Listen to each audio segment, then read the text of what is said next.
Bonjour, bonsoir à tous. Bonjour la famille. J'espère que vous allez bien. Pour ceux qui ne me connaissent pas, c'est Bienao Dylan. Je suis votre frère en Christ. Vos frères, votre serviteur, tout ce que vous voulez quoi. Mais à part les choses, mettez du respect un peu sur moi. Aujourd'hui, pour moi, c'est une étape dans ma relation, de ma mission avec Dieu qui est très importante. Oui, le Seigneur m'a fait prendre conscience que je dois agir pour gagner des âmes, que c'est temps. Depuis que l'année a commencé, moi-même, je ne sais pas si j'ai gagné des âmes. Je ne sais pas c'est comment. Pourtant, je suis un évangéliste. Pourtant, je suis appelé à gagner des âmes. Pourtant, cette année même, dans mon église, on appelle l'année de l'évangélisation. EMC, l'évangile, mon combat, tout ça. Mais il n'y a pas d'âme. Je ne sais pas si je veux comptabiliser tout ça. Ça ne dépasse même pas 10. Et je dois commencer à mettre en place des stratégies, tout, pour pouvoir être sur les réseaux sociaux et gagner des âmes. Donc j'ai décidé en fait de faire une playlist dont j'ai nommé Nouveau départ. Voici ma transformation. Frères et sœurs, voici la transformation. Voici ma transformation. La plupart du temps, on s'inquiète des gens qui ne sont pas encore à Jésus. On s'inquiète, on se casse la tête pour pouvoir gagner des gens, pour pouvoir parler de Jésus. Pourtant, il y a des gens même dans l'église qui ont des problèmes. Pourtant, il y a des gens dans l'église qui ont besoin d'aide. Il y a des gens dans l'église qui sont tombés, qui n'arrivent pas à se relever et qui cherchent par mille moyens quoi voir tout ça. Qu'on aille les chercher, les aider et tout. Et c'est ça ma mission. C'est ça aujourd'hui qui me préoccupe et c'est de ça que je vais parler. Chers frères, chères sœurs, si tu es tombé, ne t'inquiète pas. Nouveau départ. Voici ma transformation. Hey! Je ne sais pas si ça te touche, mais laisse-moi te dire que je m'en fous si ça te touche ou pas. Mais ce que moi, je ressens quand je dis le thème, c'est puissant. C'est juste pour rigoler. Hein. Tout ce que te touche, ça me préoccupe. Si le Saint-Esprit t'a touché, ça me préoccupe. Mais j'espère que tu vas être transformé par ces 7 ou 8 vidéos que je vais faire. Est-ce que tu es prêt pour qu'on découvre ensemble le contenu de cette vidéo? Pour qu'on aille en profondeur. Et puis, laisse-moi te dire que Réma est plus doux que sauce graine. Aïe, aïe, aïe. J'espère que les Réma qui vont sortir, ça va te transformer. J'espère que les Réma qui vont sortir, ça va percuter ton cœur. Ça va déposer quelque chose encore là-bas. Sur cette vidéo, je vais m'appuyer sur différents chapitres. Mais le chapitre clé, c'est Luc 15 qui parle du fils prodigue. Si dedans se cachent des mystères extraordinaire. Et ça, c'est vraiment le chapitre des gens qui sont passés par la nouvelle naissance et qui ont rétrogradé. Si tu as vraiment rétrogradé, ce chapitre-là va t'aider. Tu vas te sentir dedans. On connaît cette histoire du fils prodigue, mais on ne sait pas réellement le message caché derrière. Il dit encore, un homme avait 2 fils. Le plus jeune dit à son père, mon père, donne-moi la part de bien qui doit me revenir. Et le père leur partagea son bien. Arrêtons-nous un peu sur ce verset. J'ai appris quelque chose sur l'héritage. L'héritage n'est pas forcément donné après la mort du père ou d'un parent. L'héritage peut être donné même lorsque le parent est en vie. Voilà pourquoi il a demandé son héritage. Pourtant son papa était vivant. Vous savez, nous en Christ, Dieu nous a fait la grâce d'être des héritiers dans le royaume. Dieu nous a fait la grâce aussi d'être co-héritiers de Christ. Il dit, donne-moi la part de bien qui doit me revenir. Et le Père leur partagea son bien. Nous n'avons pas demandé à recevoir notre bien. Notre bien nous a été donné dès que nous avons accepté Christ comme Seigneur et Sauveur. Avant qu'on continue, je voudrais parler en fait de notre héritage lorsque nous acceptons Christ. La Bible nous dit en Ephésiens 1, le verset 11, en lui nous avons obtenu un héritage ayant été prédestiné suivant le plan de celui qui opère toutes choses d'après le conseil de sa volonté. Et Romains 8, le verset 16 jusqu'au verset 17 nous dit: l'Esprit en lui-même rend témoignage à notre esprit que nous sommes enfants de Dieu. Or, si nous sommes enfants, nous sommes aussi prédestinés héritiers de Dieu et co-héritiers de Christ. 1 Pierre 1, 3 à 4 nous dit: pour un héritage qui ne peut ni se corrompre, ni se souiller, ni se flétrir, lequel est réservé dans les cieux. Et voici, tu peux comprendre un peu que nous avons un héritage, que nous sommes des héritiers. Le plus important ici, c'est de comprendre ce que l'héritier qui a demandé sa part a fait avec son héritage. La Bible nous dira, dans la suite des versets, qu'il a dilapidé ses biens. Il a gaspillé tout ce qu'on lui avait donné. Le diable l'a eu. Dans l'héritage que nous avons en tant que fils, enfants de Dieu, nous avons ce qu'on appelle le salut éternel. Et les gens pensent que le salut, ça ne se perd pas. Nous vivons une vie. Et lorsque nous n'avons pas notre salut, nous sommes dépossédés de quelque chose de tellement grand et puissant. Imagine si quelqu'un vole ton bien. Imagine si quelqu'un vole ton héritage. Comment tu vas te sentir? Si le jeune prodigue a dissipé ses biens, il n'avait plus rien. Ah, c'est comme ça, nous aussi, si on ne fait pas attention, nous pouvons perdre nos saluts. Regarde un peu. Le salut là, c'est ça qui fait ta joie. Il y a quelque chose qui te rend heureux. Il y a quelque chose qui te rend stable. C'est l'assurance de ton salut. Quand tu ne vis pas l'assurance de ton salut, tu ne peux pas être stable. L'assurance te donne d'être stable. L'assurance là. Ah, je veux répéter cette phrase. Tu sais pourquoi tu n'es pas en joie? C'est parce que tu ne vis pas la vie dont tu as été appelé à vivre sur cette terre. Si tu vivais cette vie, tu allais être en joie, en paix avec toi-même. Regarde, depuis que tu ne vas plus à l'église, regarde, depuis que tu as oublié ta vie de prière, regarde, depuis que tu ne médites pas, tu te sens plus, tu sens qu'il y a quelque chose qui manque en toi. Tu ne te retrouves plus parce que tu as peut-être perdu ton salut. Tu as peut-être perdu quelque chose, ton héritage, quelque chose qui était grand pour toi, grand à tes yeux. Regarde, depuis que tu fais des choses que tu ne veux pas faire, tu n'as plus la force face au péché. Tu n'as plus la force face à l'impudicité. Tu n'as plus la force de refuser les choses qui te sont proposées par le diable. Tu n'as plus la force de refuser cette chose. Pourquoi? Parce que tu as perdu quelque chose de grand, un bien précieux, ton héritage. Et ça, c'est le plan du dérobeur. Nous sommes dans une vie, dans le spirituel. Et le Seigneur veut nous donner des choses spirituelles, éternelles, qui peuvent nous rendre solides. L'héritage que ton Père va te donner, c'est parce que il sait que ici, dans les temps qui vont venir, ça sera difficile pour toi d'avoir une maison. Ça sera difficile pour toi d'avoir peut-être un terrain, une voiture et tout. Il calcule et puis il te donne quelque chose qui va te faire éviter des problèmes, éviter des situations malheureuses et tout, des situations difficiles. C'est à ça que le Père réfléchit de son vivant et il réussit à cadrer tout ça pour te donner maintenant ton héritage. Et si malgré tous ces efforts qu'il a fait, il te donne quelque chose et tu le perds, tu vas subir les conséquences de ces choses. Mais tu vas subir les conséquences du diable. Hein? Hey. Dans notre héritage, il y a le salut éternel. Je n'ai pas dit la vie éternelle, parce que tout le monde a une vie éternelle. Mais c'est où la personne va passer sa vie éternelle qu'il ne sait pas.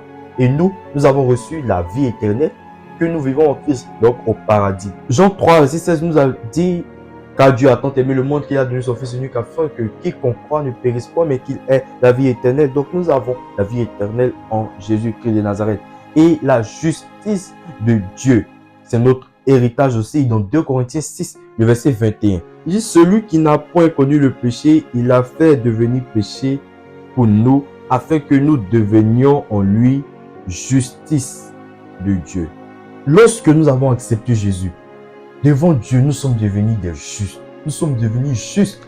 Ah, il n'y a plus rien qui peut contre nous. Le troisième héritage que nous avons, c'est l'Esprit Saint de Dieu. J'ai pas envie de trop parler de ça parce que tu connais déjà. En Acte 2, versets 37 à 38, l'Esprit de Dieu vit en nous comme un sceau de notre héritage. C'est comme si l'Esprit de Dieu est la marque déposée en nous pour marquer notre héritage, pour définir, pour nous montrer que nous sommes les héritiers de Christ. Quelqu'un qui n'agit pas avec l'Esprit de Dieu, c'est qui? Quelqu'un qui n'agit pas avec l'Esprit de Dieu, c'est qui? Nous agissons avec l'Esprit de Dieu. Ah! Pourquoi il dit Amen? Nous agissons avec l'Esprit de Dieu. Ça montre que Dieu est en nous. Ça montre que nous avons accepté Christ. Le quatrième héritage, peut-être que je vais continuer sur les autres après. Le quatrième héritage, c'est le pouvoir spirituel. Et on va parler de ça dans cette vidéo même. Le pouvoir spirituel, c'est dans Luc 10, le verset 19 qui nous dit, nous avons reçu le pouvoir de chasser les démons et tout. Revenons sur notre chapitre clé de ce jour, Luc 15. Il dit, lorsqu'il eut tout dépensé, une grande famine survint dans ce pays et commença à se trouver dans le besoin. Il alla se mettre au service d'un des habitants du pays qui l'envoya dans ses champs garder les pourceaux. Il aurait bien voulu se rassasier des carouges que mangeaient les pourceaux, mais personne ne lui en donnait. Étant rentré en lui-même, il se dit, combien de mercenaires chez mon père ont du pain en abondance, et moi ici, je meurs de faim. Il voit, il y a une comparaison qui se fait. Il pense à la maison de son père, et il dit là-bas, même combien de mercenaires il y a, c'est-à-dire combien de serviteurs il y a dans la maison de son père. Et là-bas, ils arrivent à manger en abondance. Pourtant, là où il est, ça veut dire qu'il n'arrive même pas à manger. On dit, il voulait se nourrir de la nourriture des pourceaux, mais il ne pouvait pas parce qu'on ne lui donnait peut-être pas et ce n'était peut-être pas suffisant. C'est ça. Nous devons nous arrêter sur ces deux versets et réfléchir un peu. Nous savons combien de fois le royaume de Dieu est grand. Nous savons que là-bas, nous ne manquons de rien. Le diable a réussi à nous séduire et à nous mettre sur son joug, qui est difficile à accepter. Tu n'arrives même pas à être heureux, en paix. Tu n'arrives même pas à bien manger. Tout ça, parce que tu as dévié, tu es quitté dans la présence de Dieu et allé te mettre sur quelque chose de très bas. Nous sommes dans un royaume où il y a la richesse. Mais nous avons laissé ce statut social élevé pour aller là où il n'y a rien du tout. Là où on ne nous propose rien pour réussir dans notre vie. Là où c'est difficile, là où les gens meurent. Si nous regardons bien même dans la suite des versets, nous allons voir que chez son père, il n'était pas serviteur. Il était proche de son père. Mais il est parti être serviteur chez les autres. Ça veut dire lorsque nous descendons d'une classe sociale élevée, nous n'avons plus une importance, nous n'avons aucune importance, notre statut diminue parce que tu es quitté dans la présence de Dieu. Avant qu'on continue, laisse-moi te dire que il n'y a pas deux camps dans cette vie. Soit tu pries Dieu, soit tu es avec Jésus, soit tu es dans la présence de Dieu, ou soit tu es dans la présence du diable, soit tu es avec le diable. Il n'y a pas fait de ni chaud ni froid ici. Il n'y a pas deux camps, il y a un seul camp. Tu choisis d'être dans un seul camp dans cette vie. Tu es avec le royaume des ténèbres ou tu es avec le royaume de Dieu. Et beaucoup, quand ils sortent de la présence de Dieu, ils pensent qu'ils sont chez les papas. Ah, ils sont dans la présence du diable. Pourtant, ils sont entourés des démons qui les fatiguent, qui veulent les faire initier à des choses bizarres. Il alla se mettre au service d'un des habitants du pays. Et puis on dit, il a rabattu, gardez les pourceaux. Le verset 17. Étant entré en lui-même. Il faut que nous arrêtions sur ça. Et puis on réfléchit un peu. C'est quand tu vas entrer en toi-même que tu vas voir qu'il y a des choses qui ne vont pas. Étant rentré en lui-même. Ça veut dire, chers frères et sœurs, il s'est assis comme ça. Il a mis sa tête comme ça. Et puis il a commencé à réfléchir. Il dit, mais qu'est-ce qui ne va pas, Dylan? Mais où est passé mon premier amour? Je l'ai abandonné. Les choses que je fais, je ne les ressens pas. Je finis de rigoler avec mes amis. Quand je rentre dans la chambre, je suis triste. Je finis les études. Quand je rentre dans la maison, je suis triste dans ma chambre. Je commence à pleurer. Personne ne me comprend. Personne ne m'écoute. tout le monde est contre moi. J'ai l'impression que le monde ne tourne pas autour de moi. Personne ne me regarde. Je me sens petit. Je fais des choses que j'ai dit que je ne vais jamais faire parce que j'aime Jésus. Mais Jésus, attends, qu'est-ce qui se passe? Et je fais ces choses que j'avais promis ne pas faire. Je fais des choses que je sais que ça ne va pas en ligne de compte avec ma destinée, avec ce pourquoi tu m'as appelé. Je sais ce que je dois faire dans la vie. Mais là où je suis en train de partir, ça ne va pas. Là où je suis en train de partir, faut pas que je vais me mentir moi-même. Je peux mentir à mes amis, je peux faire l'air d'être heureux, mais quand je rentre en moi-même, je ne me sens pas, je ne suis pas heureux. Ah, il est rentré en lui-même. Il a dit, je vais partir voir mon Père. Et je vais lui dire, Père, j'ai péché contre toi et le ciel. Il est en train de faire répétition de ce qu'il allait dire. Ah, t'es pressé, allons-y doucement. Il dit au verset 18, je me lèverai, j'irai vers mon Père et je lui dirai, mon Père, j'ai péché contre le ciel et contre toi. C'est là que nous nous rendons compte que le péché, ce n'est pas seulement faire des erreurs. Ce n'est pas seulement manifester les fruits de la chair, mais c'est aussi une séparation. Quand Adam et Ève ont mangé la pomme, ils se sont séparés de Dieu. C'était les premiers hommes à avoir péché. Une seule action, ils ont fait. Parce qu'ils ont été séduits, la séduction. Ça a touché la chair. Et qu'est-ce qu'ils ont fait? Ils ont mangé la pomme. Après, Dieu les cherche. Dieu qui voit tout, omnipotent, tout ça, il les cherche. Il dit, Adam, où es-tu? Parce qu'il y avait une barrière, un mur de séparation entre lui et Dieu. Et Dieu ne le voyait plus. Quand nous sommes dans le péché, nous sommes séparés de Dieu. Dieu ne nous voit plus. C'est nous maintenant, nous devons faire des efforts pour aller vers Dieu. Pourtant, au début, il était venu vers nous. Nous l'avons accepté comme Seigneur et Sauveur. Et aujourd'hui, nous devons faire des efforts pour regagner notre vie. Et il alla chez son Père avec toute sa force, son courage, la pensée de se repentir. C'est de ça même on va parler aussi, la repentance. Il dit, j'irai, je vais m'humilier vers mon Père. Je vais lui dire, j'ai péché contre lui. Je vais lui dire ce que j'ai fait qui n'est pas bon à ses serviteurs. Lorsqu'il est rentré, son père maintenant dit à ses serviteurs, il dit, mais le père dit à ses serviteurs, apportez vite la plus belle robe et l'en revêtez. Remettez-lui un anneau au doigt et des souliers aux pieds. Normalement, le fils a grandi chez un maître. C'était peut-être une autorité. C'était peut-être un fonctionnaire du pays, du rang très élevé. C'était un décideur, soit une personne dans le gouvernement du pays là. Parce qu'il possédait des serviteurs. Sûrement, pour moi, selon ma pensée, selon ma réflexion, il avait déjà une robe. Il avait déjà un anneau. Il avait déjà quelque chose, des souliers et tout ça. Mais il a perdu. Quand il est revenu dans la maison de son père, on lui a donné une robe, un anneau, qui signifie en fait le pouvoir. Quelqu'un qu'on doit respecter.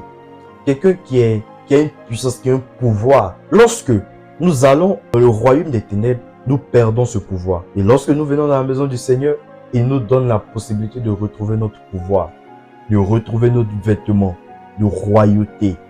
Dans la maison du Seigneur, nous gagnons aussi notre soulier, qui signifie la liberté et la justice. Il dit aussi, au verset 23, amenez le veau gras et tuez-le, mangeons et réjouissons-nous. Car mon fils que voici était mort et il est revenu à la vie. Il était perdu, il s'est retrouvé. Et ils commencèrent à se réjouir. Le verset 23, ça doit te parler. Tu étais mort et tu es revenu à la vie. Parce que tu as décidé de suivre Jésus. J'espère que le chapitre t'a fait du bien. Et j'espère que ça t'a touché énormément. J'espère que le Saint-Esprit a agi en toi. Et je serais heureux que tu m'envoies un message sur Instagram, TikTok ou Snapchat pour me dire que tu veux revenir dans la présence du Seigneur, pour me dire que tu veux accepter Jésus-Christ de Nazareth. Laisse-moi te dire qu'il n'y a pas de vie. Nous mourrons une seule fois et nous devons décider où aller. Nous avons le choix dans notre main. Qu'est-ce que tu décides aujourd'hui? Je te propose quelque chose. Prends une décision ferme. Reviens à la maison. Reviens à la maison. Car nous avons besoin de toi. Ta moisson est grande, mais le problème c'est qu'il y a peu d'ouvriers. Où es-tu, ouvrier? Où es-tu, ouvrier? Reviens à la maison.